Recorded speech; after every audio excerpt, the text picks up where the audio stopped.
Notre idée principale était de faire un musée qui soit à la fois ouvert sur la nature et détaché de son environnement urbain. Un musée qui représente le cycle des 4 saisons, celui de la croissance et de la décroissance. Donc, nous avons décidé de créer un musée qui avait la forme d'un bourgeon, avec un mécanisme d'ouverture et de fermeture qui ont la forme de pétales. Notre musée est structuré de verre afin de pouvoir laisser passer plus facilement la lumière.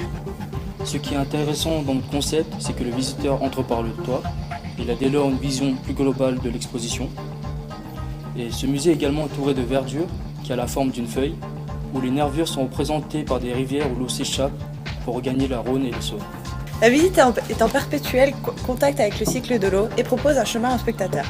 Tout est relié avec le cycle naturel, tout est fait en lien avec la nature et pour la nature. Notre musée s'appelle Edo, qui reprend le nom d'un fleuve traversant Tokyo, au Japon. Ce nom est facile à retenir et est prononciable par tous.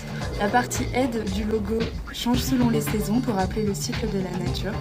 Nous avons choisi le rose pour le printemps, le jaune pour l'été, le marron pour l'automne et enfin le bleu clair pour l'hiver. Nous pensons que chacune de ces couleurs peut facilement représenter chacune de ces saisons. La partie haut de Edo représente la forme du musée ainsi que le bourgeon d'une fleur. Edo. Edo. Edo.